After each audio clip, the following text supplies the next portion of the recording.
no, there goes my keys. No. Okay, Google, take me home.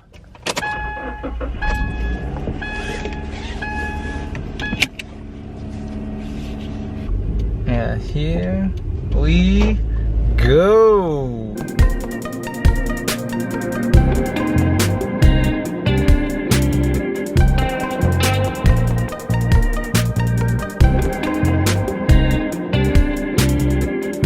Oh boy, these drives home, I tell you what, they are something else.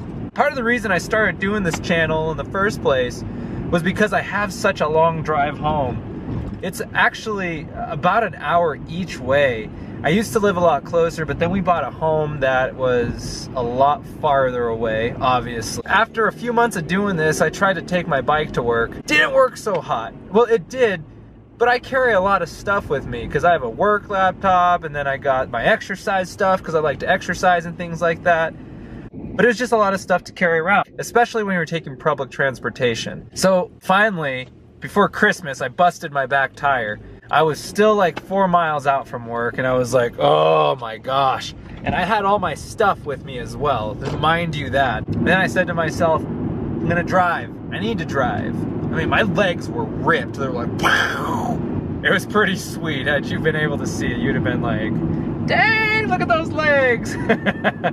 Oh, no, you don't, son, get out the way. But because of that, my drive home is so long. I thought I could do something fun. So here I am, starting my drive home. It's a wonderful Wednesday, and Google is telling me that it's gonna take 44 minutes to get home. Now here's the thing, Google often takes me funny routes that make it longer. But, I mean, I'm addicted to technology now, so what can I do? What can I do? All that said, thanks for joining me today. And I was just thinking as I got into my car, wow, what a great car I've got, you know? It gets me from point A to point B, minimal problems. It's a newer one too, I'll have to tell a story about it. But I was thinking about my first car that I ever got. Oh my gosh, that car. Whew! You want to talk about a heap? A heap of sexy? Yeah, that's what it was. Volvo 1984 GL. No turbo on that bad boy. No turbo whatsoever, but that's okay. Its nickname was the Tank. I don't know if any of you know anything about Volvo, but Volvo is made to last, built to last. I don't know, I feel like that's someone else's slogan, but those things are freaking tanks! My goodness! If any of you have ever owned a Volvo, comment down below and let me know what type it was and how many times you ran that thing into a pole or whatnot and it still ran. Let me tell you a little more about it. This thing, man, light sky blue, a little darker than sky blue, so it was a nice tint to it. Maybe I'll post a picture and you can see it. You can check out my Instagram page for it, Curious GTV. I'll post a picture on there so you can see what it looks like. And you can also see me in high school and laugh at me and be like, oh, what a nerd. Anyways, this Volvo. What more can I say about this Volvo? Oh, it's so good. I actually loved that car. Originally, I wasn't the biggest fan of it. I mean, I was, 16 when I got it. I always wanted a Mustang Fastback 69 Shelby. Oh man, that was my dream car. I don't think I would have ever got it. I mean, I was working, but my parents were gonna help me out with a car. That's what they told me, and they did. The only problem was, my dad got cancer at that time. He's okay now. He's good. Praise the Lord. Oh, I hear it. I hear you. Where you at, ambulance? All right, I think we're good. But I wanted that Mustang. I really, really wanted that. Oh, how I wanted it. But like I said, we didn't have the money for it due to the circumstances. And granted, I'm not gonna get that when I'm 16 years old. My parents aren't idiots. They knew better than that. So instead, they ended up finding me this Volvo. And I was somewhat disappointed, I'm not gonna lie. Got in this thing and I was like, it doesn't even have a CD player. But after a little while, it came into its own. Got the little CD player disc for it, and I would sit in that car for hours just listening to music. Because that's what I did. I didn't have a life, and it was great. I mean, I'm sure some of you have also done that. If you have, let me know if you have. It'd make me feel better. But as time wore on, this thing started to develop a character of its own. One of the first things that went was the sunroof. I don't know if any of you have ever seen it, but it was a crankshaft sunroof. So you'd have to go up there and be like, and it'd be like grinding all the way around. Oh my gosh, it was horrible. So I always joked I would take a girl out on a date with that, you know, hey, want to see my sunroof? I swear this is gonna be sexy. But okay, so the sunroof was already so difficult to open up. But here's the other thing. The seal broke off like 20 years earlier. And because of that, when it rained in my car.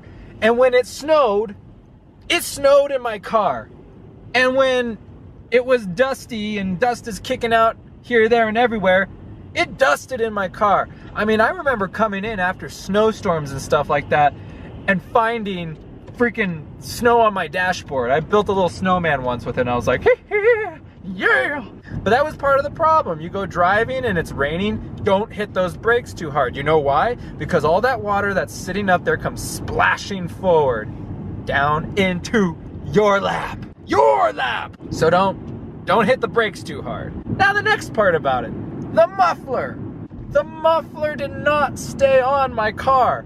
I would be driving down the road and all of a sudden I just hear I had no idea what to do with it, you know, as a teenager. What I did was I just got a coat hanger and I tied it to the top. And it would bounce around, so instead of hearing, you hear dong, dong, dong, dong, dong. But it stayed on, so that's really all that matters in the end. Oh, here's an important one.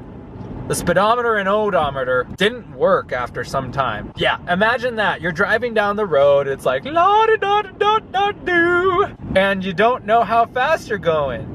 But granted, the thing wouldn't go over 40 anytime soon. And if I did, oh my gosh, let me tell you this.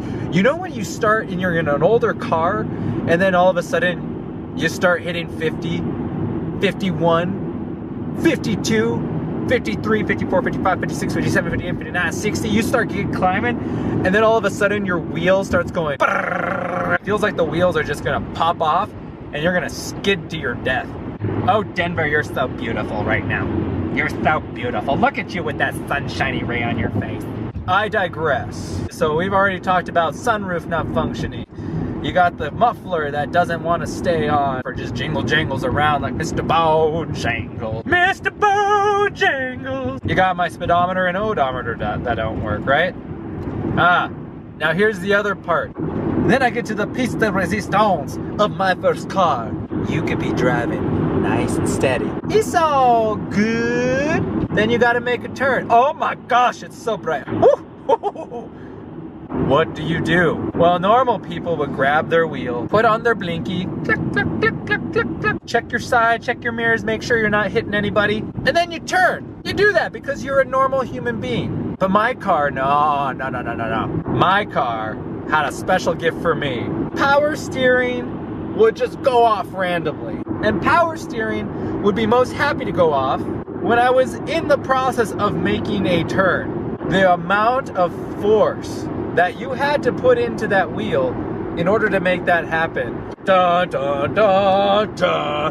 Heave. Da da da da. Oh! You could only pray that your wheel would not lock up on you when you're exiting from the highway. So anyways, as I was saying, this car just endured. The main reason we got rid of it was because underneath the driver's seat is rusting out. And like any minute, if I hit a good sized bump, that rust could cave in, and you know what's gonna happen. Hold on just a sec.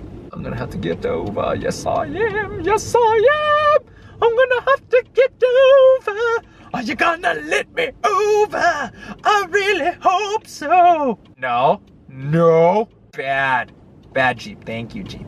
I'll wave to you. Thank you. I appreciate it. You're a good man. You're a good man. You've done a good thing. You've let me into my lane. Anyways, this thing was rusted out at the bottom. So you can imagine if I were to hit a bump at any speed, that thing will give out and you get chopped in half.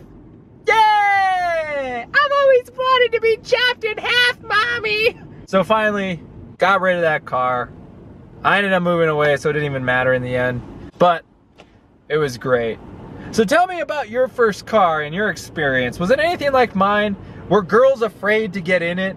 Were you the opposite of the chick magnet? Instead, were you chick repellent? Let me know in the comments below.